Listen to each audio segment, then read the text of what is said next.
بسم الله الرحمن الرحيم الحمد لله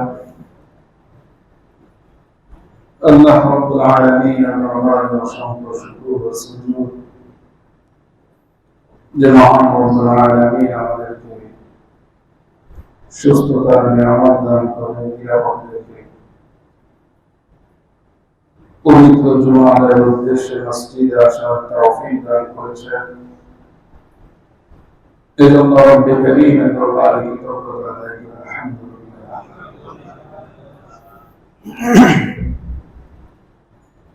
রব্বুল আলামিনের নিয়ামত অসংখ্য অনন্ত। وإن تعدوا نعمة الله لا تحصوها। রব্বুল আলামিন বলেন যে তোমরা যদি আমার নিয়ামতকে গণনা করো তাহলে শেষ করতে পারবে না। এমন অসংখ্য অগণিত নিয়ামত আল্লাহ রাব্বুল আলামিন আমাদেরকে দান করেছেন।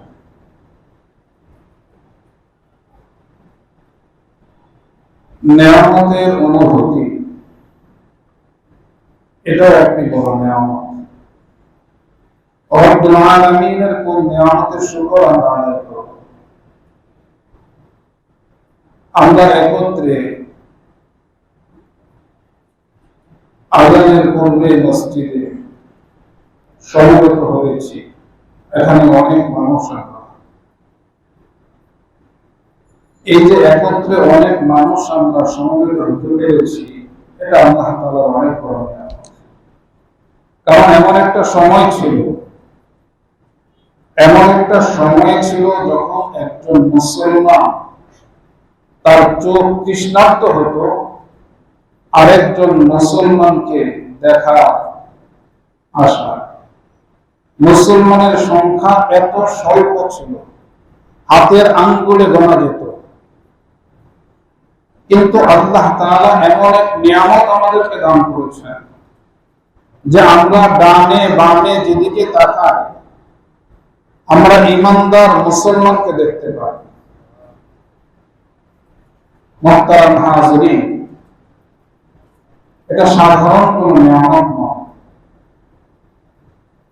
যে পুরো পরিবেশটাই আমার এমন, সমাজটাই আমার এমন, যেদিকে তাকাই সেদিকেই মুসলিম, যেদিকে তাকাই সেদিকেই ঈমানদার, যেদিকে চোখ যায় সেদিকেই মুমিন দেখতে পাই। এটা আল্লাহ রাব্বুল আলামিনের কত বড় নিয়ামত। ওই সময়ের মানুষ তারা বুঝেছিল যখন মুসলমানের সংখ্যা আঙ্গুলে গোনা। বর্তমানে তো মুসলমানের সংখ্যা 200 কোটির উপরে। এজন্য এই বিষয়টা আমাদের কাছে তেমন কোনো গুরুত্ব উপলব্ধি আমাদের মধ্যে নেই। যদি এমন হতো যে আমি তাকায় কোথাও আমার নামাজে কোনো সমস্যা হয়ে গেল, ওযুর কোনো সমস্যা হলো, গোসলের কোনো সমস্যা হলো, আমার কোনো একটা বিষয় সেই বিষয় জানার প্রয়োজন, কিন্তু কাউকে খুঁজে পাচ্ছি না, দিনের পর দিন চলে যাচ্ছে, সমাধান হচ্ছে না, তখন এই বিষয়ের এই নিয়ামতের উপলব্ধি আমাদের। কিন্তু আল্লাহ তাআলা এমন ভাবে নিয়ামত দ্বারা আমাদেরকে ডুবিয়ে রেখেছেন যার কারণে রবের এত বড় বিশাল ব্যাপক বিরাট নিয়ামতের অনুভূতি আমাদের।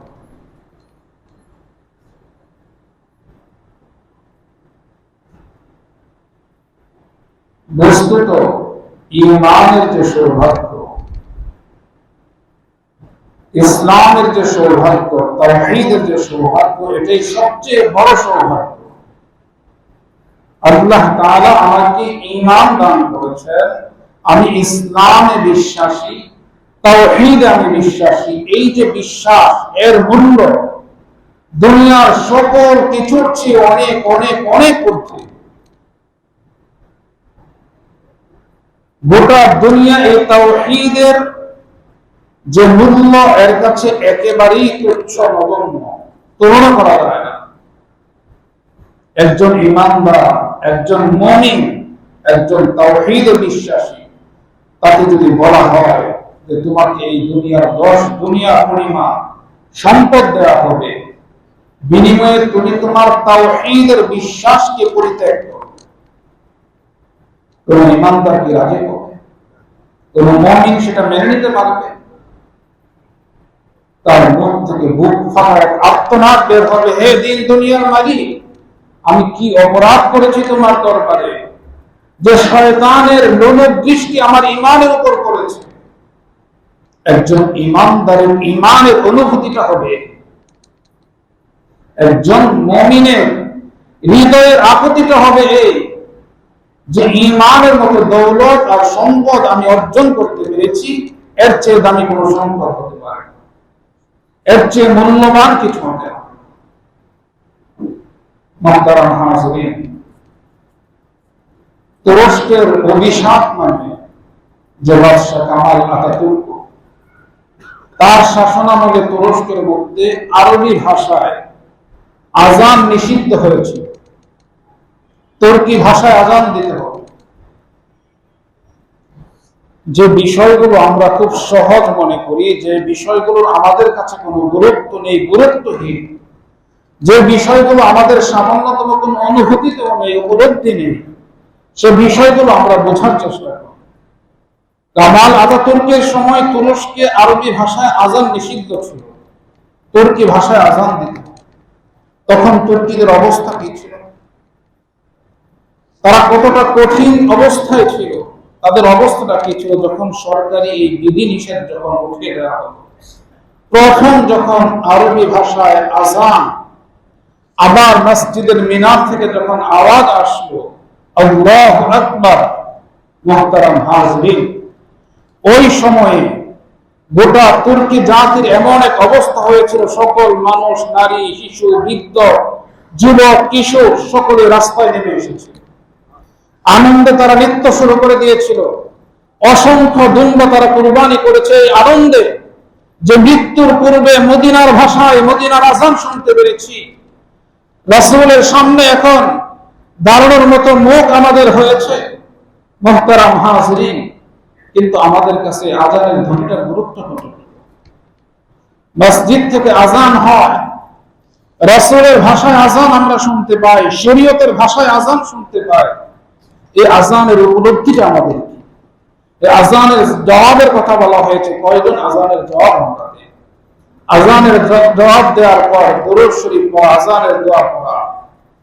হাদিসের মধ্যে সেটার ফজিলত এসেছে, জান্নাতের 8টি দরজা তার জন্য খুলে দেওয়া হবে। এত বড় ফজিলত, এর গুরুত্ব, এর উপলব্ধি আমাদের জীবনে শুধু তাই না, কনস্টান্টিনোপলের জামে মসজিদ, জামে সুলাইমানিতে তখন মসজিদ থেকে, ওই সময়ে মসজিদ থেকে বের হয়ে পরস্পরে প্রথম যে আরবিতে তাদের কথোপকথন ছিল, যে অভিবাদন ছিল, যেটা ইসলামী শরীয়তের নির্দেশনা, আমরা আসসালামু আলাইকুম ওয়া রাহমাতুল্লাহ, তাদের পরস্পরেরই অভিবাদন ছিল ওয়া আলা নি'মাতিল ইসলাম আলহামদুলিল্লাহ, আলা নি'মাতিল ইসলাম আলহামদুলিল্লাহ। যে ইসলামের নিয়ামতে, ইসলামের কল্যাণে আমরা পরস্পরে একে অপরের সাথে মিলিত হতে পেরেছি, ইসলামের কল্যাণে আমরা একতাবদ্ধ হতে পেরেছি, ইসলামের কল্যাণে আমরা সকলে একসাথে সমবেত হতে পেরেছি, ইসলামের কল্যাণে আমাদের ধনী গরিবের কোনো পার্থক্য নেই, ইসলামের কল্যাণের কারণে বর্ণের পার্থক্য নেই, ইসলামের কল্যাণের কারণে ভাষার পার্থক্য নেই, ইসলামের কল্যাণের কারণে ভূমির পার্থক্য নেই। এই সকল পার্থক্যগুলোকে দূর করে দিয়ে আমাদেরকে একতা এবং ঐক্যবদ্ধ করে দিয়েছে সেই ইসলাম। তো সুতরাং আলহামদুলিল্লাহ, সকল প্রশংসায় আল্লাহ।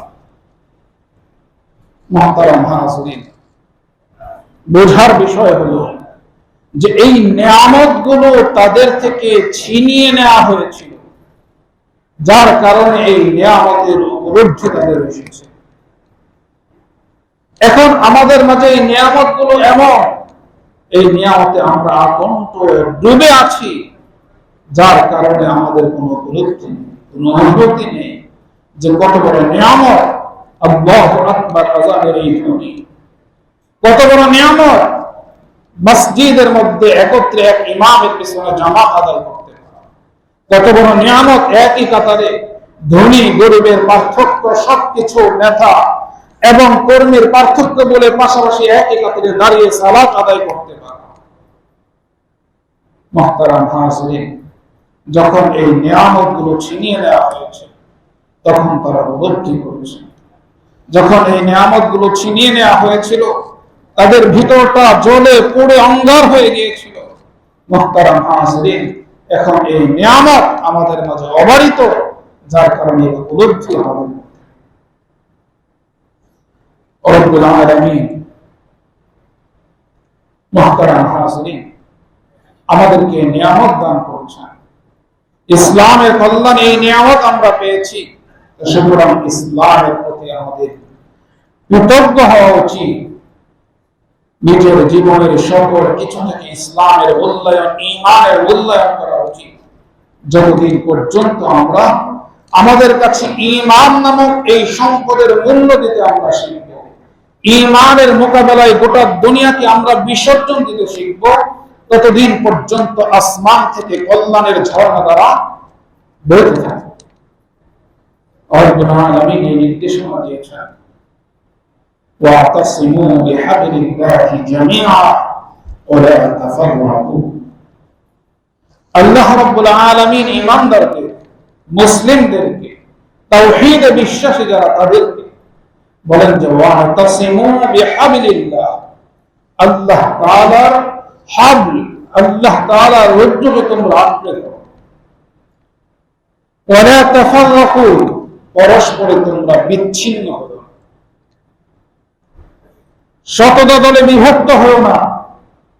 ঈমানের দাবিতে, ঈমানের বিশ্বাসে তোমরা এক, ঈমানের বিশ্বাসে তোমরা এক দলে আবদ্ধ হও, পরস্পরে মিলিত হও। ওয়াতাসিমু বিহাবলিল্লাহ। আব্দুল্লাহ ইবনে মাসউদ রাদিয়াল্লাহু তাআলা আনহু তিনি বলেন, হাবলুল্লাহ এর অর্থ হলো কালামুল্লাহ ওয়া হাবলুল্লাহ, আল্লাহ তাআলার কালাম, অর্থাৎ কোরআনকে কেন্দ্র করে তোমরা একতাবদ্ধ হও। যায়েদ ইবনে আরকাম রাদিয়াল্লাহু তাআলা আনহু তিনি বলেন, হাবলুল্লাহ ওয়াল কুরআন, ওয়াতাসিমু বিহাবলিল্লাহ, আল্লাহ তাআলার হাবল তথা আল্লাহর রশি রজ্জুকে ধরো, মানে আল্লাহর কোরআনকে তোমরা আঁকড়ে ধরো। মানুষ একতাবদ্ধ হবে কিভাবে? মানুষের ঐক্যের ভিত্তি কি হবে? মানুষ যখন পরস্পরের কোন স্বার্থের জন্য ঐক্যবদ্ধ হয়, সেই ঐক্যটা মানবিক যে সকল স্বার্থ বিবেচনায় হয়, সেই স্বার্থ যখন হাসিল হয়ে যায়, অর্জন হয়, তখন সেই ঐক্য আর থাকে না। অথবা কোনো কারণে সেই স্বার্থ অর্জন করতে যদি অকৃতকার্য হয়ে যায়, তখন ওই ঐক্য আর থাকে না, বরং তখন যে দল উপদলগুলো ঐক্যবদ্ধ হয়, যখন ঐক্য তাদের বিনষ্ট হয়ে যায়, তখন তারা পরস্পরে একে অপরের খুন পিয়াসী হয়ে যায়, পরস্পরে একে অপরের শত্রু হয়ে যায়। পৃথিবীর ইতিহাস তাই মুহতারাম হাজিরিন বোঝার বিষয় হলো আমাদের ঐক্য কিসের ভিত্তিতে হবে। রব্বুল আলামিন বলেন বিহাবলিল্লাহ, কালামিল্লাহ, আল্লাহর কালাম কোরআনকে কেন্দ্র করে হবে। ওয়াতাসিমু বিহাবলিল্লাহ, তোমরা ঐক্যবদ্ধ হও। যখন মানব স্বার্থ বিবেচনায় মানব রচিত কোন মতবাদের উপর ঐক্যবদ্ধ হবে, তখন সেটা ভুল প্রমাণিত হতে পারে, সেটা নস্যাৎ হতে পারে। এজন্য ওই ঐক্যের স্থায়িত্ব হয় না এবং ওই ঐক্য দ্বারা জীবনের সকল সমস্যার সমাধান সম্ভব হয় না।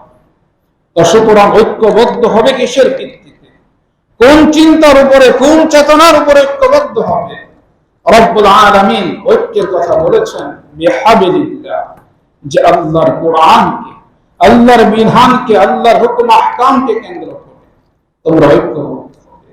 এখানে মানবিক স্বার্থের বিষয়টা শুধু নয়, মানব রচিত কোনো নির্দেশনার মাধ্যমে নয়, বরং এই মানবের যিনি স্রষ্টা, এই মানবের যিনি স্রষ্টা এবং এই মানবের সুখ শান্তি সমৃদ্ধি সকল কিছু নিয়ন্ত্রক যিনি, তার নির্দেশনায় যখন ঐক্যবদ্ধ হবে, মানুষ যখন এই মানব সমাজ যখন দেখতে থাকবে যে তাদের জীবনের পরতে পরতে সুখ সফলতার সমৃদ্ধি ধেয়ে আসছে, তখন মানবিক এই ঐক্য যেটা কোরআনকে কেন্দ্র করে হবে, যেটা আল্লাহ তাআলার নির্দেশনাকে কেন্দ্র করে হবে, সেই ঐক্য প্রতিনিয়ত সেটা দৃঢ় থেকে দৃঢ় সুদৃঢ় হতে থাকবে।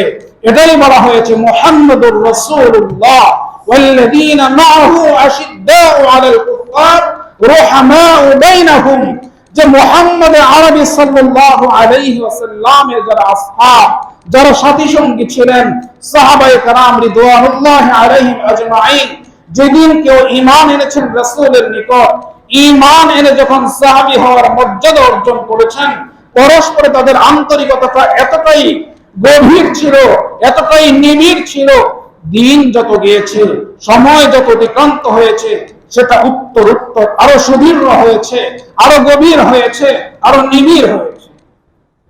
পারস্পরিক পাশাপাশি এর বিপরীতে আশিদ্দাউ আলাল কুফার, কারণ যেই চিন্তা চেতনায় আমি ঐক্যবদ্ধ হই, এই চিন্তা চেতনার বিপরীতে যারা থাকে তাদের সাথে চিরশত্রুতার ঘোষণা। কোরআনে কারিমে তাই বলা হয়েছে ফামাইয়াকফুর বিত্তাগুত ওয়া ইউমিন বিল্লাহ, ঈমানের পূর্বে তাগুতকে অস্বীকার করার কথা বলা হয়েছে। যদি তাগুতের প্রতি, শিরক এবং কুফরের প্রতি যদি ঘৃণা না করে কেউ শুধু ঈমানের ভিত্তিতে ঐক্য করতে চায়, তাহলে সেই ঐক্য বিশুদ্ধ নয়, সেই ঐক্য সহি নয়, এই ঐক্যের মাধ্যমে কোনো ধরনের সফলতা অর্জন করা সম্ভব। কারণ আমাকে চিনতে হবে আমার নিরাপত্তার জন্য আমার শত্রু, আমাকে জানতে হবে আমার দুশমনকে, আমাকে জানতে হবে কে আমার চিন্তা চেতনায় আগ্রাসী হামলা চালাতে চায়, কে আমার জীবন, আমার সমাজ ব্যবস্থায়, আমার রাষ্ট্র ব্যবস্থায় কে তার নিজস্ব মতবাদ ঢুকিয়ে দিয়ে আমার এই সুশৃঙ্খল জীবন ব্যবস্থাকে ধ্বংস করতে চায়। ওই শত্রুগুলোকে আমাকে চিনতে হবে। এজন্য কোরআনে কারীমে ঈমানের পূর্বে তাগুতকে অস্বীকার করার কথা বলা হয়েছে, ফায়াকফুর বিত্তাগুত ওয়া ইউমিন বিল্লাহ ফাকাদ ইসতামসাকা বিল উরওয়াতিল মুসকা। মুহতারাম হাজিরিন, এজন্য আল্লাহ রাব্বুল আলামিন বলেন ওয়াতাসিমু বিহাবলিল্লাহ ওয়া লা তাফাররাকু। ঐক্য তোমরা সাময়িক সময়ের জন্য ঐক্য নয়, ঈমানের ভিত্তিতে যে ঐক্য হবে, ইসলামের ভিত্তিতে যে ঐক্য হবে, তাওহীদের ভিত্তিতে যে ঐক্য হবে, কুফর এবং শিরকের বিনার ভিত্তিতে যে ঐক্য হবে, ওই ঐক্যের পরে সেটা আর কখনো কোনো অবস্থাতে এর মধ্যে কোনো ফাটল, কোনো চির আসবে না। ওয়ালা তাফাররাকু, কোন অবস্থাতেই তোমরা পারস্পরিক বিচ্ছিন্ন হবে না, মত পার্থক্য করবে না। মত পার্থক্য আসবে কোথা থেকে? মুহতারাম হাজিরিন, তুমি তো কোরআনকে কেন্দ্র করে ঐক্যবদ্ধ হয়েছ। যে কোনো বিষয় তোমার সমস্যার সামনে যদি আসে, সেই সমস্যার সমাধান কোরআন থেকে নিবে। সমস্যা আসবে, ওই সমস্যার সমাধান রাসূলের সিরাত থেকে নিবে।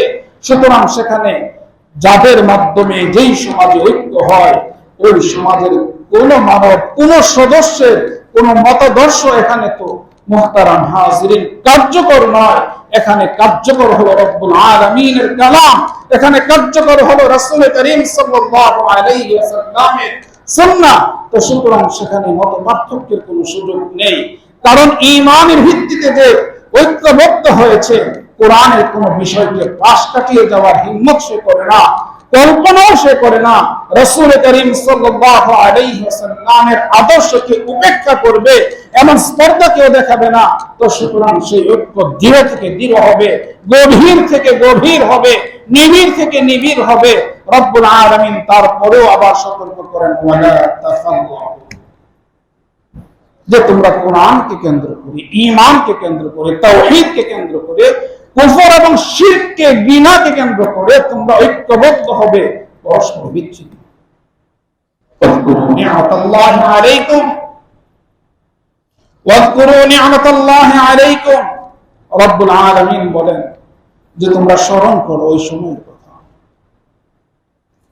যে আল্লাহ রাব্বুল আলামিন তোমাদের উপর ইহসান করেছেন, অনুগ্রহ করেছেন। ইদ কুনতুম আ'দাআ, যখন তোমরা পরস্পরের শত্রু ছিলে, একে অপরের খুন পিয়াসী ছিলে, ফাআল্লাফা বাইনা কুলুবিকুম, আল্লাহ তাআলা তোমাদের হৃদয়ের মধ্যে প্রীতির সঞ্চার করেছেন, ভালোবাসার ফুল ফুটিয়ে দিয়েছেন। ফাআসবাহতুম বিনিআমাতিহি ইখওয়ানা, রব্বুল আলামিন যখন তোমাদের হৃদয়ে প্রীতির সঞ্চার করেছেন, ভালোবাসার ফুল ফুটিয়েছেন, তখন তোমরা পরস্পরে সেই যুদ্ধান্দেহী ভাবকে বিসর্জন দিয়ে, রাগ, ক্ষোভ, ক্রোধ, ঘৃণা সবকিছুকে জলাঞ্জলি দিয়ে ঈমানকে কেন্দ্র করে, তাওহীদকে পুঁজি করে তোমরা ঐক্যবদ্ধ হয়ে গেলে, ফাসবাহতুম বিনিআমাতিহি ইখওয়ানা, তখন তোমরা পরস্পরে ভাই ভাই হয়ে গেলে। মুহতারাম হাজিরিন, মানুষের ঐক্য কিসের ভিত্তিতে ছিল? মানুষের ঐক্য কোথাও গোত্রের ভিত্তিতে, মানুষের ঐক্য কোথাও ভাষার ভিত্তিতে, মানুষের ঐক্য কোথাও বর্ণের ভিত্তিতে। মুহতারাম হাজিরিন, কিন্তু রব্বুল আলামিন ভাষা, বর্ণ, এই ভূমির সীমারেখা, এই সকল কিছুকে ধূলিসাৎ করে দিয়ে ঈমানকে কেন্দ্র করে গোটা দুনিয়ার সকল মানুষ এক চিন্তা, এক চেতনা, এক বিশ্বাস, তারা বিশ্বাসী হয়ে ঐক্যবদ্ধ হবে।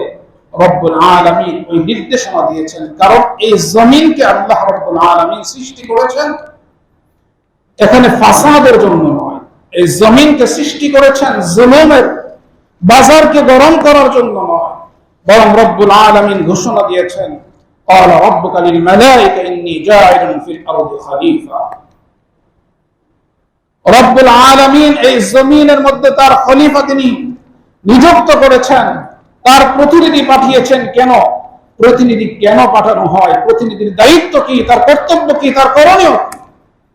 প্রতিনিধি পাঠানো এজন্যই যে যিনি পাঠিয়েছেন তার প্রতিনিধি তার এজেন্ডা বাস্তবায়ন করবে, প্রতিনিধি তার দিক নির্দেশনা অনুযায়ী পরিচালনা করবে, নিজে পরিচালিত হবে, তার সমাজকে পরিচালিত করবে। আর রব্বুল আলামিন লা ইউহিব্বুজ জালিমিন, তিনি জালিমদেরকে পছন্দ করেন। রব্বুল আলামিন তিনি ইনসাফ কায়েম করবেন, রব্বুল আলামিন ইনসাফ কায়েম করবেন। রব্বুল আলামিন ভালোবাসেন ইউহিব্বুল মুহসিনিন, যারা সৎকর্ম পরায়ণশীল তাদের। মুহতারাম হাজিরিন, এই জমিনের মধ্যে আল্লাহ রব্বুল আলামিন তার খলিফা পাঠিয়েছেন কেন? যেন আল্লাহ রব্বুল আলামিনের মানসা, রব্বুল আলামিনের ইচ্ছা, তার এজেন্ডা বাস্তবায়ন হয়। আর রব্বুল আলামিনের এজেন্ডা যখন বাস্তবায়িত হবে তখন কোনো জুলুম থাকবে না। এজেন্ডা যখন বাস্তবায়িত হবে তখন কারো ইজ্জতের উপর কোনো আঘাত আসবে না। এজেন্ডা যখন বাস্তবায়িত হবে রবের, তখন কারো হক নষ্ট হবে না। রব্বুল আলামিনের এজেন্ডা যখন বাস্তবায়িত হবে পরস্পরে ভাই ভাই হয়ে যাবে। রব্বুল আলামিনের এজেন্ডা যখন বাস্তবায়িত হবে তখন পারস্পরিক সম্পর্ক সুদৃঢ় হবে। মুহতারাম হাজিরিন, আর যেখানে আল্লাহ রব্বুল আলামিনের এজেন্ডা বাস্তবায়নে বিঘ্ন ঘটবে, যেখানে কোন মানুষ, কোন সমাজ বা কোন দেশের ত্রাতা কর্তা রব্বুল আলামিনের আহকামকে, বিধানকে, রবের এজেন্ডাকে পাশ কাটিয়ে নিজস্ব মতাদর্শ প্রতিষ্ঠা করার চেষ্টা করবে, তখনই সেখানে ফাসাদ আসবে, তখনই সেখানে জিনা আসবে, ব্যভিচার আসবে, চুরি আসবে, ছিনতাই আসবে, ডাকাতি আসবে, খুন খারাপি আসবে, জবরদখল আসবে, যত ধরনের অন্যায় অনাচার, এক কথায় মানবতাকে ধ্বংস করার এমন কোন বিষয় আর বাকি থাকবে না যেটা সেই সমাজে কায়েম হবে। যদি মানব সভ্য সমাজে বসবাস করতে চায়, নিজের আত্মমর্যাদাবোধকে টিকিয়ে রাখতে চায়, মানুষ যদি চায় যে আমার নিজের সম্মান সম্ভ্রমকে টিকিয়ে রেখে আমি শান্তিতে, আমি নিরাপত্তার সাথে আমি সমাজের সকলের কাছে ভালো হয়ে আমি সমাজে বসবাস করতে চাই, তাহলে সেই মানুষটাকেই বিহাবনিল্লাহ রব্বুল আলামিনের কোরআনকে কেন্দ্র করে তার ঈমানের দাবিকে পূরণ করে তাকে চলতে হবে। তাহলে এই সমাজের মধ্যে সে নিরাপত্তা লাভ করবে, তাহলে এই সমাজে তার ইজ্জত সম্মান সুরক্ষিত হবে, তাহলে এই সমাজের 10 জনের কাছে সে প্রশংসনীয় হবে। তো প্রশংসনীয় জীবন ব্যবস্থা যদি কেউ পেতে চায় তাহলে অবশ্যই আল্লাহ রব্বুল আলামিনের কোরআনকে ধারণ করতে হবে, লালন করতে হবে। আর যদি এর ব্যত্যয় যদি হয়, রব্বুল আলামিন বলেন, মান আ'রাদা আন যিকরি ফাইন্না লাহু মাঈশাতান দানকা ওয়া নাহশুরুহু ইয়াওমাল কিয়ামাতি আ'মা ক্বালা রাব্বি লিমা হাশারতানি আ'মা ওয়া ক্বাদ কুনতু বাসীরা ক্বালা কাযালিকা আতাতকা আয়াতুনা ফানাসীতাহা ওয়া কাযালিকা আল-ইয়াওমা তুনসা। মুহতারাম হাজিরিন, আমাকে আপনাকে বুঝতে হবে, কোরআনকে পাশ কাটিয়ে চলার কুফল আমরা এই পর্যন্ত ভোগ করে আসছি। যখন কোরআনকে জীবনের সবচেয়ে মূল্যবান জিনিস হিসাবে যখন প্রাধান্য দেওয়া হতো, কোরআনের অনুকরণ হতো, রাসূলের সুন্নাহর অনুকরণ হতো, ওই সময়টা দেখেন, আমাদের এই বর্তমান সময়টা এমন নয়, এত খারাপ নয়। আইয়ামে জাহেলিয়াত নামে যে যুগটাকে আমরা ইতিহাসের পাতায় দেখেছি, অধ্যয়ন করেছি, ওই যুগটা যদি মুহূর্তের মাধ্যমে সামান্য সময়ের ব্যবধানে রাসূল করিম সাল্লাল্লাহু আলাইহি ওয়াসাল্লামের নবুয়তের মাত্র 23 বছরের হায়াত জিন্দেগি, এই সময়ের মধ্যে যদি আমল পরিবর্তন করে দেওয়া হয়, তাহলে মুহতারাম হাজিরিন, ওই সময় তো মুসলমানের সংখ্যা হাতের আঙ্গুলে গোনা যেত। ওই সময় মুসলমানের সংখ্যা হাতের আঙ্গুলে গোনা যেত। এখন মুসলমানের সংখ্যা তো হাতের আঙ্গুলে গোনা যায় না। এখন তো গোটা বিশ্বে 200 কোটির উপরে মুসলমান। তাহলে এখন কেন এই অবস্থা থেকে পরিত্রাণ আসবে না? এখন কেন মানুষের ইজ্জত সম্ভ্রম কেন রক্ষা হবে না? এখন কেন মানুষের অধিকারের জন্য কথা বলতে হবে? মুসলমানও যখন দাঁড়ায় তার অধিকারের জন্য, মুহতারাম হাজিরিন, মুসলমানও যখন দাঁড়ায় তার অধিকারের জন্য মিছিল মিটিং করে, তখন বড় আফসোস হয়, বড় লজ্জা লাগে। যারা মুসলমান, তোমার সামনে তোমার যে বিশ্বাস, তোমার যে আকীদা, কোরআন তোমার সামনে আছে, তুমি কার কাছে দাবি দেওয়া, কোন উপায় আদায় করতে চাও? তোমার সামনে তোমার রবের কালাম আছে, তোমার সামনে তোমার নবীর হাদিস আছে, সিরাত আছে, সুন্নাহ আছে। এগুলোকে তুমি সামনে নাও এবং এগুলোকে উপস্থাপন করো, এগুলো বাস্তবায়নের চেষ্টা করো। তোমার জীবনের সকল চাওয়া পাওয়া রব্বুল আলামিন দুনিয়ার জীবনে পূর্ণ করে দিবেন ইনশাআল্লাহ। মুহতারাম হাজিরিন, কার কাছে কি দাবি দেওয়া আমরা পেশ করি? আমাকে আপনাকে বুঝতে হবে যে আমার জীবনের সকল বিষয়, উন্নতি, সমৃদ্ধি, আমার জীবনের শান্তি, জীবনের নিরাপত্তা, রিজিকের নিশ্চয়তা, এই সকল কিছু রব্বুল আলামিন আমার সামনে উপস্থাপন করে দিয়েছেন। আমার কাজ হলো সেটাকে গ্রহণ করা, আমার কাজ হলো মনে প্রাণে সেটাকে মেনে নেওয়া। আমি এটাকে পাশ কাটিয়ে কার কাছে শান্তি চাই? শান্তির নিয়ন্ত্রণ তো হলেন মহান রব্বুল আলামিন।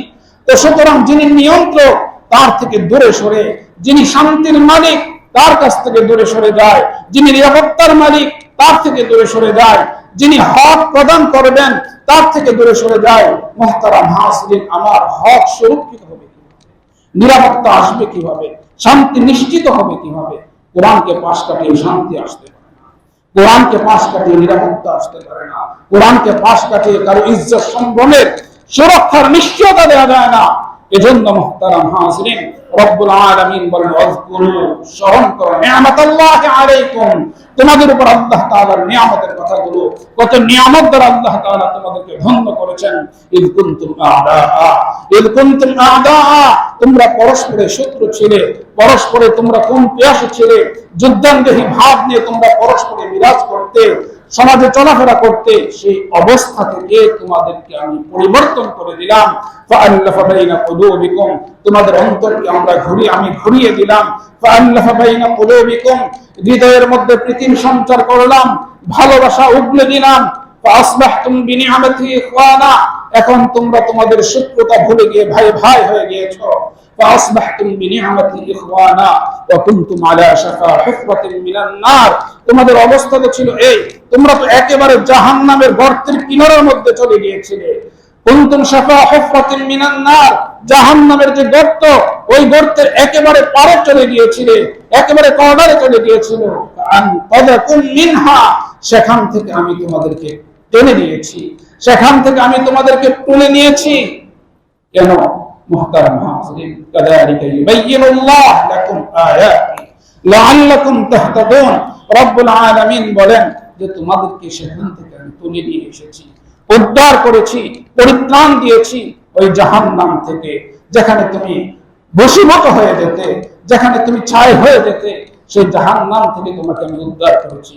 কাযালিকা ইউবাইয়িনুল্লাহু লাকুম আয়াতি, রব্বুল আলামিন বলেন, এভাবে আমি তোমাদের জন্য আমার নির্দেশনা, আমার বিধিবিধান, আমার নিদর্শনগুলোকে আমি পেশ করি সুস্পষ্ট ভাবে। লাআল্লাকুম তাহতাদুন, কেন করি? এজন্য করি যাতে করে তোমরা হিদায়াত গ্রহণ করো। কেন করি? এজন্য করি যাতে করে তোমরা কোরআনের দিকে ফিরে আসো। এজন্য করি যাতে করে রাসূলের সিরাতকে তোমরা গ্রহণ করো। ফাফিরু ইলাল্লাহ, তোমরা আল্লাহর দিকে ফিরে আসো। কারণ তোমরা দেখেছো যে একটা জাতির অবস্থা এমন ছিল, যারা ছিল রাহজান, তাদেরকে সামান্য সময়ের ব্যবধানে কোরআনকে যখন তারা আঁকড়ে ধরেছে, তাওহীদকে যখন তারা পুঁজি হিসেবে গ্রহণ করেছে, তখন এই রাহজান থেকে তাদেরকে রাহবার আমি বানিয়ে দিয়েছি। মুহতারাম হাজিরিন, সুতরাং এই কোরআনকে তোমরা ওইভাবে ধরো যেভাবে সিদ্দিক আকবর ধরেছে। কোরআনকে ওইভাবে ধরো যেভাবে উমর ইবনুল খাত্তাব ধরেছেন। কোরআনকে ওইভাবে ধরো যেভাবে উসমান ইবনে আফফান ধরেছেন। কোরআনকে ওইভাবে ধরো যেভাবে আলী ইবনে আবি তালিব ধরেছেন।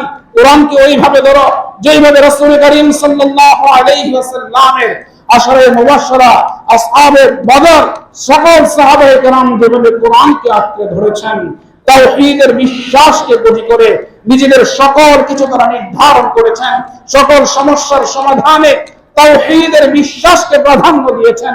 তোমরা যদি সেইভাবে কোরআনকে ধরতে পারো, তোমাদের এই তাওহীদের বিশ্বাসকে তোমরা মূল্যায়ন করতে পারো, তাহলে আবার রাসূল করিম সাল্লাল্লাহু আলাইহি ওয়াসাল্লামের যে যুগ, খোলাফায়ে রাশিদার যে যুগ, সেই সোনালী যুগ আবার তোমাদের জন্য ফিরে আসবে। মুহতারাম হাজিরিন, তোমাদের করণীয় হলো সংখ্যায় তোমরা বেশি হলেই তো হবে না, সংখ্যায় বেশি হলেই হয় না। কাম মিন ফিআতিন কালিলাতিন গালাবাত ফিআতান কাসীরাতান বিইذنিল্লাহ। রব্বুল আলামিন বলেন, অনেক ক্ষুদ্র ক্ষুদ্র দল, অনেক ছোট ছোট দল বৃহৎ দলকে পরাজিত করেছে আল্লাহর হুকুমে। মুহতারাম হাজিরিন, গাজওয়ে বদরের মধ্যে 313 জন বিভিন্ন বয়সের ছোট বাচ্চা ছিল, বৃদ্ধ ছিল। মুহতারাম হাজিরিন, অস্ত্র শস্ত্রও ছিল না, কিন্তু পক্ষান্তরে তাদের বিপরীতে ছিল সশস্ত্র যোদ্ধা যারা প্রশিক্ষিত ছিল 1000 অধিক। আল্লাহ রাব্বুল আলামিন তাদেরকে বিজয় দান করেছেন। খালিদ ইবনে ওয়ালিদ রাদিয়াল্লাহু তাআলা আনহু, তিনি 60,000-এর বিরুদ্ধে 60 জন নিয়ে মোকাবেলা করেছেন। আল্লাহ তাআলা 60 জনকে 60,000-এর মোকাবেলায় বিজয় দান করেছেন। অসংখ্য এরকম দৃষ্টান্ত রয়েছে। রব্বুল আলামিন তাই বলেন, সংখ্যাধিক্য এটা কোনো বিষয় না। দেখেন সূরা তাওবার মধ্যে গাসওয়ে হুনাইনের বিষয় এসেছে। লাকাদ নাসারাকুমুল্লাহু ফী মাওয়াতিন কাসীরা ওয়া ইয়াওমা হুনাইন ইয আ'জাবাতকুম কাসরাতুকুম ফালাম তুগনি আনকুম শাইআ। হুনাইনের যুদ্ধের মধ্যে মুসলমানদের সংখ্যা অনেক ছিল, মক্কা বিজয়ে যারা ছিলেন তারা ছিল, এবং মক্কা বিজয় করার পর সেখান থেকে অনেকে যোগ দিয়েছে ইসলাম গ্রহণ করে। 12,000-এর অধিক ছিল হুনাইন, গাসওয়ে হুনাইনের মধ্যে। কিন্তু অবস্থাটা কি হলো? রব্বুল আলামিন বলেন, ইয আ'জাবাতকুম কাসরাতুকুম, তোমাদের সংখ্যাধিক্য তোমাদেরকে মুক্ত করেছিল, কিন্তু অবস্থা কি হয়েছে? দাকাত আলাইহিমুল আরদ, জমিন সংকীর্ণ হয়ে গেছে। তোমরা পৃষ্ঠ প্রদর্শন করে পালাতেছিলে। মুহতারাম হাজিরিন, কেন? কারণ তোমাদের তখন তাওহীদের বিশ্বাসটা মূল পুঁজি ছিল না। তোমরা মনে করেছিলে, তোমাদের এই ধারণা ছিল যে সংখ্যায় তো আজকে আমরা তাদের থেকে বেশি, আমরা তো গুটি কয়েকই তাদের বড় বড় সংখ্যা শত্রু সৈন্যকে আমরা পরাজিত করেছি, পর্যদস্ত করেছি, তো সুতরাং আজকে তো আমরা সংখ্যায় বেশি, তো বিজয় তো অবশ্যই আমাদের আসবে। মুহতারাম হাজিরিন, শুধুমাত্র একটু ভাব, এটাকে কেউ ব্যক্ত করেছেন, কেউ প্রকাশ করেছেন এমন কোন বিষয় না, বা কেউ এই উক্তি করেছেন সেটাও না, বরঞ্চ শুধুমাত্র এই ভাব ভিতরে এটা উদয় হয়েছে। রব্বুল আলামিন বলেন, ইয আ'জাবাতকুম কাসরাতুকুম, তোমাদের সংখ্যাধিক্য তোমাদেরকে মুক্ত করেছিল। ফালাম তুগনি আনকুম শাইআ, কিন্তু এই সংখ্যাধিক্য তো তোমাদের কোনো কাজে আসেনি, তোমাদের কোনো উপকারে আসেনি। আযাকাত আলাইকুমুল আরদ বিমা রাহাবাত তুম্মা ওয়াল্লাইতুম মুদবিরিন, তোমরা পৃষ্ঠ প্রদর্শন করে হুনাইন থেকে পালাইতেছো। তুম্মা আনজালাল্লাহু সাকিনাতাহু আলা রাসূলি, আল্লাহর রাসূল সাল্লাল্লাহু আলাইহি ওয়াসাল্লাম তখন তিনি সাহাবায়ে কেরামকে ডাকেন, আনা নবিয়্যুন লা তাদিবানা ইবনে আব্দুল মুত্তালিব, যে আমি তো সত্য নবী, তোমরা পালাচ্ছ কেন? আমি আব্দুল মুত্তালিবের সন্তান, তোমরা কোথায় পালাচ্ছ? আমি তো মিথ্যা নবী নই, বিজয় তো অবশ্যই আসবে। আমরা তো আল্লাহ রাব্বুল আলামিনের প্রতি আমাদের যে তাওহীদের বিশ্বাস, আমাদের যে ঈমান, ওই ঈমানকে পুঁজি করে তাওহীদের বিশ্বাসকে পুঁজি করে আমরা লড়াই করি, তোমরা ভাবছো কোথায় আল্লাহ রাব্বুল আলামিন তিনি বিজয় দান করবেন। মুহতারাম হাজিরিন, তুম্মা আনজালাল্লাহু সাকিনাতাহু আলা রাসূলি ওয়া আলাল মুমিনিন, অতঃপর আল্লাহ তাআলা রাসূল এবং মুমিনদের উপর তিনি সাকিনা নাযিল করলেন, রহমত নাযিল করলেন, তাদের প্রতি তিনি দয়া করলেন। দয়ার পরে হলো কি আলা রাসূলিহি ওয়া আলাল মুমিনিন ওয়া আনজালা জুনুদান লাম তারাউহা, রব্বুল আলামিন তিনি সৈন্য পাঠিয়েছেন। আল্লাহ তাআলা বলেন লাম তারাউহা, যে তোমরা তাদেরকে দেখো নাই, যেই সৈন্য আমি পাঠিয়েছি। ওয়া আযাবাল্লাযীনা কাফারু, এবং এর মাধ্যমে আমি কাফিরদেরকে শাস্তি দিয়েছি। যালিকা জাযাউল কাফিরিন, আর কাফিরদের প্রতিদান এটাই ছিল যে তারা শাস্তি পাবে। মুহতারাম হাজিরিন, সুতরাং তাওহীদ যদি প্রতি হয়, ঈমানটাকে যদি মূল্যবান আমরা যদি করতে পারি, ঈমানের অনুভূতিটা যদি আমাদের থাকে যে কত বড় সৌভাগ্য আমার, আল্লাহ তাআলা আমার মতো সাধারণ মানুষকে ঈমানের মতো এত বড় সম্পদ দান করেছেন, তাওহীদের বিশ্বাসের মতো এত বড় পুঁজি আমি অর্জন করতে পেরেছি। অনেক বড় বড় দার্শনিক, অনেক বড় বড় সায়েন্টিস্ট, তারা পর্যন্ত এই সাধারণ বিষয়টাকে তারা উপলব্ধি করতে পারে না। ঈমানের এই দৌলত তারা লাভ করতে পারেনি, কিন্তু আমার মতো সাধারণ মানুষকে আল্লাহ তাআলা ঈমানের মতো এত মহামূল্যবান অমূল্য সম্পদ দান করেছেন। মুহতারাম হাজিরিন, এর চেয়ে বড় আর কি বিষয় হতে পারে? এখন আমার তো প্রয়োজন যে মালিক আমাকে ঈমানের মতো অমূল্য সম্পদ দান করেছেন, সেই মালিকের জন্য সকল কিছুকে কুরবান করে দেওয়া, আমার জানকে মালিকের জন্য কুরবান করা, আমার মালকে আমার মালিকের জন্য কুরবান করা। যদি মালিকের ঘরের জন্য বলা হয়, মুহতারাম হাজিরিন, আর যেই মালিক আমাকে এই গোটা দুনিয়া থেকেও দামি অমূল্য ঈমানের মতো সম্পদ দান করেছেন, সেই মালিকের ঘর নির্মাণের জন্য আমার মতো সাধারণ তুচ্ছ মানুষের কিছু উপার্জন আমি দিব, এটা এমন কি বিষয়? এটা ভাবার কি আছে? এখানে হিসাবের কি আছে? এই বিষয়গুলো তো এখানে চলে না। ঈমানের মতো দৌলত যে রব্বুল আলামিন আমাকে দয়া করে দান করেছেন, আমার চেয়ে বড় বড় বিজ্ঞ, বড় বড় দার্শনিক, সায়েন্টিস্ট, তারা পর্যন্ত ঈমান লাভ করতে পারেনি, আর আমার মতো সাধারণ মানুষ ঈমানের দৌলত লাভ করতে পেরেছি। এই উপলব্ধিটা যদি আমার আপনার একটু থাকে, তাহলে আল্লাহর ঘর নির্মাণে অংশগ্রহণ করা এটা আমার আপনার জন্য বড় কোনো বিষয় না। মুহতারাম হাজিরিন, হযরত ইয়াকুব আলাইহিস সালাতু ওয়াস সালাম ঈমানের সম্পদটা যেটি আল্লাহর রাসূল সাল্লাল্লাহু আলাইহি ওয়াসাল্লামকে আল্লাহ রাব্বুল আলামিন বলেন, কুনতুম শুহাদা ইয হাদারা ইয়াকুব আল মাউত, আরে ইয়াকুবের যখন মৃত্যু উপস্থিত হলো, মৃত্যুর সময় যখন হলো, আম কুনতুম শুহাদা, তুমি কি সেখানে ছিলে? এটা আল্লাহ রাব্বুল আলামিনের বর্ণনার বচন। ইয ক্বালা লিবানিহি মা তা'বুদুনা মিন বাদি, যখন হযরত ইয়াকুব তিনি মৃত্যু সজ্জায়, যখন মনুষ্য অবস্থায় তিনি দুনিয়া থেকে তার রফিকে আলা রব্বুল আলামিনের ডাকে সাড়া দিয়ে চলে যাবেন, ঠিক সেই মুহূর্তে তার সন্তানদেরকে ডাকলেন, ইয ক্বালা লিবানি মা তা'বুদুনা মিন বাদি, হে আমার সন্তানেরা, আমার পরে আমি তো আমার রব্বুল আলামিনের ডাকে চলে যাব, কিন্তু যাওয়ার পূর্বে আমি বিষয়টা জানতে চাই যে আমি চলে যাওয়ার পর তোমরা কার ইবাদত করবে, আমি চলে যাওয়ার পর কার দাসত্ব করবে, আমি চলে যাওয়ার পর কার গোলামি করবে, আমি চলে যাওয়ার পর কার ইবাদত করবে, আমি চলে যাওয়ার পর কার সন্তুষ্টি তোমাদের জীবনের মূল লক্ষ্য উদ্দেশ্য হবে, আমি যাওয়ার পর কার কমান্ড তোমরা মেনে চলবে, এই বিষয়টা আমাকে জানিয়ে আমার দিলকে তোমরা প্রশান্ত করো। ইয ক্বালা লিবানিহি মা তা'বুদুনা মিন বাদি, দেখেন হযরত ইয়াকুব আলাইহিস সালাম তিনি চলে যাবেন, সন্তানদেরকে ডেকে তিনি বলতেছেন, আমার মৃত্যুর পর তোমরা কার ইবাদত করবে। বৈষয়িক কোন বিষয়ের কথা তিনি বলেননি, যে কোথায় কি সম্পদ গচ্ছিত আছে, কার কোথায় কত টাকা আছে, কোথায় কোন ব্যবসা বাণিজ্য আছে, দুনিয়ার কোন বিষয় জানতে চাননি, দুনিয়ার কোন বিষয়ে উপদেশও দিতে চাননি, দুনিয়ার সমৃদ্ধি সফলতার বিষয়ে কিছু বলেননি, বরং তিনি শুধু বলেছেন, মা তা'বুদুনা মিন বাদি, ও আমার প্রিয় সন্তানেরা, আমার পরে তোমরা কার ইবাদত করবে। হযরত ইয়াকুব আলাইহিস সালামের সন্তানরা তার পিতাকে বলেন,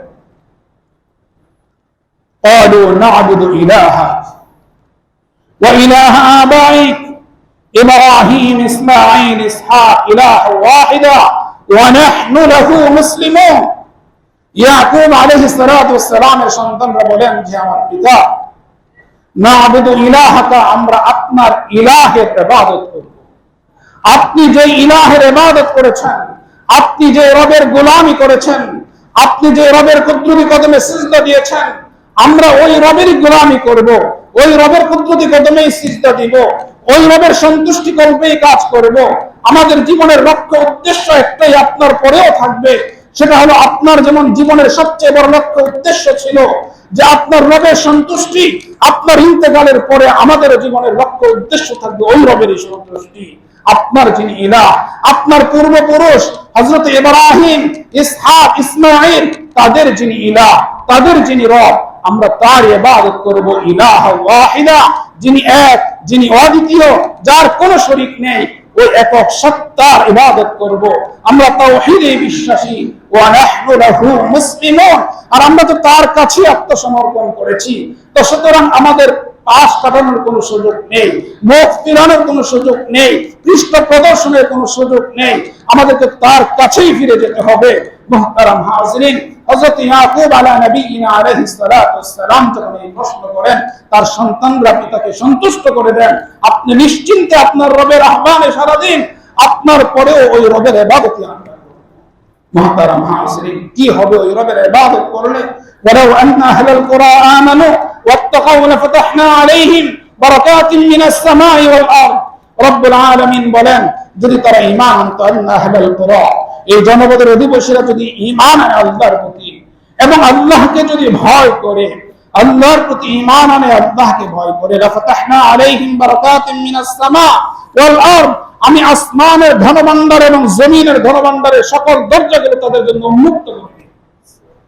শুধু প্রয়োজন হলো রব্বুল আলামিনের সন্তুষ্টি করবে, প্রয়োজন হলো আল্লাহ রব্বুল আলামিনের এজেন্ডা, তার নির্দেশনা, তার হুকুম আহকাম, যেটা কুরআনুল কারীমের আকারে, কোরআনে আযীমের ছড়াতে যেটা আমার আপনার সামনে যে মাসহাফ এসেছে, এর মধ্যে যে সকল বিধিবিধানগুলো আছে, সেই বিধিবিধানগুলো আমার আপনার ব্যক্তিগত জীবনে বাস্তবায়ন করা, আমার আপনার পারিবারিক জীবনে বাস্তবায়ন করা, আমার আপনার সামাজিক জীবনে বাস্তবায়ন করা, আমার আপনার রাষ্ট্রীয় জীবনে সেগুলোকে বাস্তবায়ন করা যদি হয়, তাহলে খরা থাকবে না, অভাব থাকবে না, দুর্ভিক্ষ থাকবে না, প্রাকৃতিক দুর্যোগ থাকবে না, কারণ আল্লাহ রাব্বুল আলামিনের পক্ষ থেকে এগুলো আসে, সেটা হলো আমার আপনার নাফরমানির কারণে। এজন্য মুহতারাম হাজিরিন, যদি রব্বুল আলামিনের সন্তুষ্টি করবে আমরা কাজ করি, যদি নিজেদের জীবনকে আমরা পরিচালনা করি, নিজের পরিবারকে পরিচালনা করি, এবং আমাদের প্রত্যেকের স্ব অবস্থানে থেকে আমার যতটুকু কার্যক্ষেত্র আছে, আমার অধীনস্থ যারা আছে, আমার কথায় সমাজের 10 জন লোক চলাফেরা করে, ওঠা বসা করে, আমার কথায় সমাজের 2000 লোক চলে, আমার দায়িত্ব হলো এই যে ওই 2000 লোক যেন আল্লাহর কালাম অনুযায়ী চলে, ওই 2000 লোক যেন রাসূলের সুন্নাহকে অনুসরণ করে। বুখারী শরীফের হাদিসের মধ্যে এটাই বলা হয়েছে, আলা কুল্লুকুম রাইন ওয়া কুল্লুকুম মাসউলুন আন রাইয়াতি, সাবধান সাবধান, তোমরা প্রত্যেকেই দায়িত্বশীল, প্রত্যেককে তার দায়িত্ব সম্পর্কে জিজ্ঞাসা করা হবে। নিজের দায়িত্ব সম্পর্কে সচেতন হও, দায়িত্বকে যথাযথভাবে পালন করো। তোমার কথায় 10 জন উঠে বসে, এর অর্থ এই নয় যে তুমি কিছু হয়ে গেছো, বরং এর অর্থ হলো এই, তোমার জবাবদিহিতা বাড়লো। তোমার কথায় 2000 লোক উঠা বসা করে, ওই 2000 লোকের হিসাবে তোমাকে রব্বুল আলামিনের দরবারে হাসরের ময়দানে দিতে হবে যে এই লোকগুলো তোমার অনুসরণ করত, তোমার কথাই চলতো, তুমি তাদেরকে কেন কোরআনের কথা বলনি, তুমি কেন তাদেরকে রাসূলের সুন্নাহর কথা বলনি, এর হিসাব তোমাকে দিতে হবে। এজন্য মুহতারাম হাজিরিন, প্রত্যেকে দায়িত্বশীল। কেউ হয়তো তার নিজের ব্যক্তিগত জীবনের হিসাব দিবে, কেউ তার পারিবারিক জীবনের হিসাব দিবে, কেউ সামাজিক জীবনের হিসাব দিবে, কেউ রাষ্ট্রপ্রধান হলে রাষ্ট্রের সকল মানুষের হিসাব তাকে দিতে হবে। এজন্য মুহতারাম হাজিরিন, দায়িত্ব এটা সাধারণ কোনো বিষয় নয়। ইসলাম বলে সাইয়্যিদুল কওমি খাদিমুহুম, যে সমাজের যে নেতৃস্থানীয় যে থাকবে সে হলো ওই সমাজের সেবক, ওই সমাজের খাদেম, ওই সমাজের চাকর। সে ইসলামের নির্দেশনা হলো এই, ইসলামের দর্শন হলো এই। এজন্য মুহতারাম হাজিরিন, একজন মুসলমান তার দাবি তো হবে এটা, তার স্বপ্ন তো হবে এটা, তার চেতনা তো হবে এটা যে আমি, আমার রব আমাকে ঈমানের দৌলত দান করেছেন, সুতরাং জীবনের চাওয়া পাওয়া হবে রবের যে সংবিধান, কোরআন বাস্তবায়িত হোক, রাসূলের সুন্নাহ বাস্তবায়িত হোক। এর চেয়ে বেশি কিছু চাওয়া পাওয়ার তো আর কিছু থাকতে পারে না। এবং একে পাশ কাটিয়ে অন্য কোনো কিছুর দাবি দেওয়া করা মুহতারাম হাজিরিন, এটা ঈমানের পরিপন্থী, এটা ঈমানের পরিপন্থী, তাকে ঈমানদার বলার কোনো সুযোগ নেই। এজন্য মুহতারাম হাজিরিন, ঈমানের এই নিয়ামত সম্পর্কে সচেতন হই, এই নিয়ামতের উপলব্ধি আমরা করি। মসজিদে জামাতের সাথে সালাত আদায় করতে পারি অনেক লোক একসাথে, এটা যে কত বড় নিয়ামত পিছনের ইতিহাস পড়ি। যখন একসাথে নামাজ আদায় করতে পারে নাই, আজান হয়, আজানের জবাব দেয়। যখন আরবিতে আজান নিষিদ্ধ হয়ে গিয়েছিল তুর্কিতে, তখন অবস্থাটা কি ছিল? মুহতারাম হাজিরিন, এই নিয়ামতগুলোর উপলব্ধি যদি আমাদের মধ্যে এসে যায়, তাহলে আমাদের সমাজের মধ্যে হিংসা বিদ্বেষ দূর হয়ে যাবে, পারস্পরিক আন্তরিকতা হৃদ্যতা তৈরি হবে, পারস্পরিক ভালোবাসা সহমর্মিতা এগুলো আমাদের মধ্যে আসবে, সহিষ্ণুতার গুণ আসবে, পরস্পরিকতা সকল কিছু দূর হয়ে যাবে। আল্লাহ রাব্বুল আলামিন আমাদের সকলকে বোঝার আমল করার তৌফিক দান করেন। আমিন ওয়া আখিরু দাওয়ানা আলহামদুলিল্লাহ।